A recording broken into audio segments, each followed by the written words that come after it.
vamos falar sobre a fase fálica. A fase fálica é a fase considerada mais longa em termos de acontecimentos na vida psíquica da criança. Então, dentro do desenvolvimento infantil, a criança começa na fase oral, passa para a fase anal e entra na fase fálica. A fase fálica vai mais ou menos entre 3 e 5 anos de idade. Então, nós temos uma figura para pensar um pouco o que acontece com a criança mais ou menos por volta dos 3 anos de idade. Então, lembrando que lá na fase anal, ela começou a perceber o próprio corpo, quais são as sensações, tem um controle motor bem melhor do que ela tinha no primeiro ano de idade.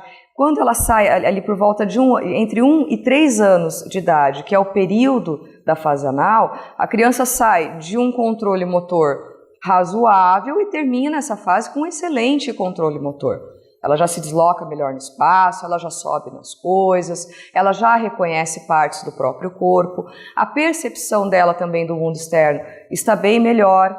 Ela saiu de uma fase onde ela tinha uma relação simbiótica com a mãe, que ela percebia essa mãe como um objeto parcial, ela vai para a fase anal, passa a perceber essa mãe como um objeto total e como um objeto diferenciado dela, e progressivamente ela vai começando a perceber que existem outras pessoas também nesse universo dela.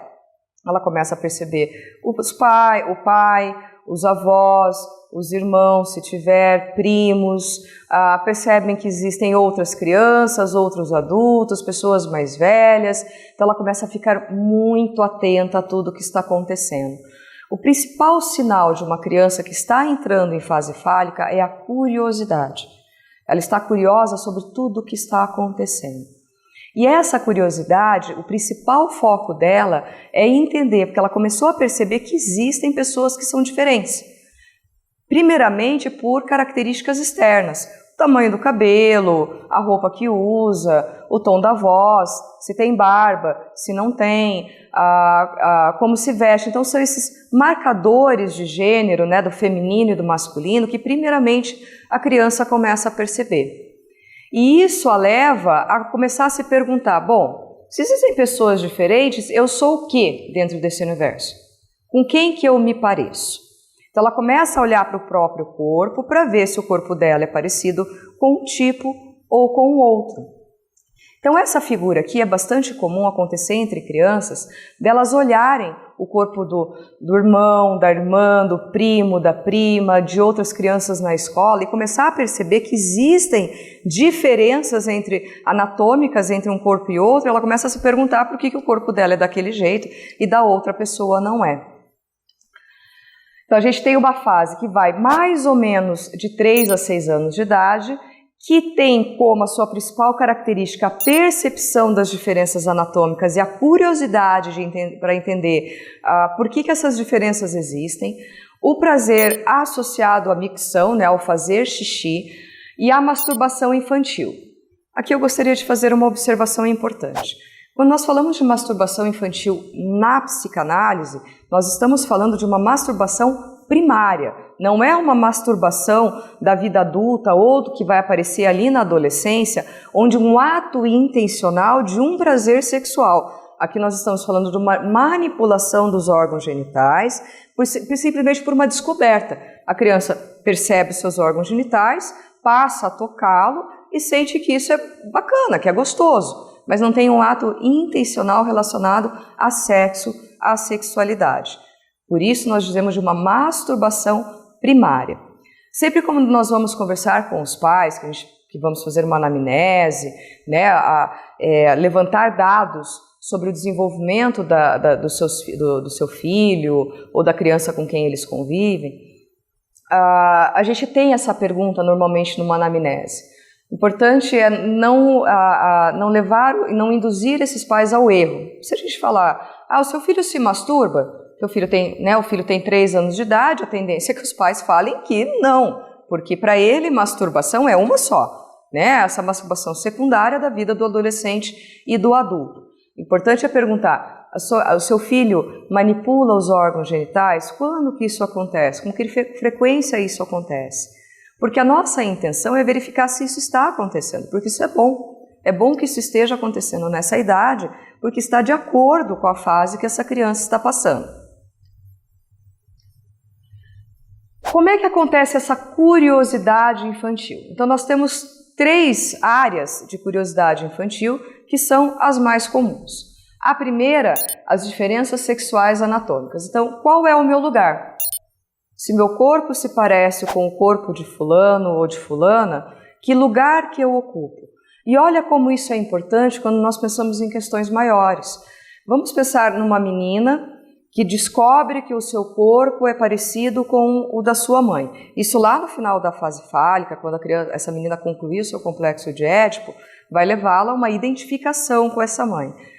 Como que essa mãe se relaciona com outras pessoas da família, ou como é que outras pessoas dessa família se relacionam com essa mulher? Essa mulher é uma mulher que é respeitada, essa é uma mulher que tem o seu espaço, que tem a sua liberdade garantida, ou é uma mulher que sofre, por exemplo, violência doméstica, que sofre humilhações, que é impedida, por exemplo, de estudar, de trabalhar, aonde você tem uma construção de relação de gênero, de poder, né, do homem sobre a mulher. Então, o que essa menina está olhando para essa mãe, quando ela olha para essa mãe e vê que essa mãe tem o corpo parecido com o dela, quais outras informações estão vindo junto com isso? Porque ela está se perguntando qual é o lugar dela. O que ela deve fazer, como que ela deve se comportar, como que ela deve se relacionar com as pessoas. Então, é muito mais importante, muito mais complexo do que simplesmente perceber que existe o sexo masculino e o sexo feminino. Outras questões que podem aparecer aí também são o que nós chamamos de disforia de gênero. Quando nós falamos das crianças transgênero, que é algo que tem aparecido muito nas discussões, se isso é normal, se não é, por que já aparece tão cedo. A disforia de gênero ou as crianças transgêneros, elas já aparecem nessa faixa etária. O que é o transgênero? Eu tenho um corpo biológico de um sexo ou de outro, masculino e feminino, mas a minha identidade, a forma como eu me sinto, é em relação ao outro sexo. Então, são aquelas crianças que normalmente nessa idade já estão desconfortáveis com o seu corpo, muitas vezes querem se vestir de uma outra forma, né, ou se vestir da forma que o sexo oposto se veste, querem mudar o nome, mudar o cabelo. E hoje nós temos uma sociedade que já acolhe isso, mas ainda não da forma ideal. Existem alguns trabalhos sendo desenvolvidos mostrando que isso não é uma doença, é simplesmente a ciência mostra que as pesquisas mais recentes, elas indicam que não é uma doença. A questão é que durante a gestação, a formação dos órgãos sexuais e a parte neurológica no cérebro que registra a identidade sexual acontecem em momentos diferentes da gestação. Então isso pode gerar coisas diferentes, né? Um sexo biológico ou físico masculino e um registro neurológico feminino. E isso pode gerar uma disforia de gênero. A outra questão importante relacionada às diferenças sexuais anatômicas é o início da queda narcísica e da onipotência. Isso aqui é muito importante. Quando a gente pensa em convivência social, em convivência com outras pessoas, nós temos que passar nessa idade por essa queda narcísica e essa queda da onipotência. O que isso significa?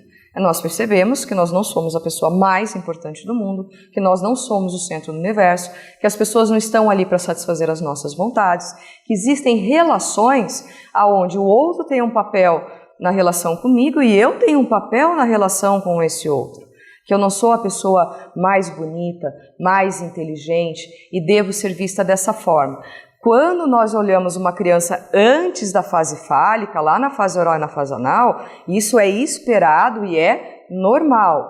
Aqui, nesse momento, essa percepção da criança que existe muita gente no mundo, né, que ela não é única, que aqui existem outras pessoas na família, que existem outras pessoas que são importantes na vida dessa mãe e desse pai, faz com que ela comece a perceber que o lugar dela ela tem o lugar dela, ela é importante, mas há uma queda narcísica, ela não é a única pessoa e ela não é a mais importante.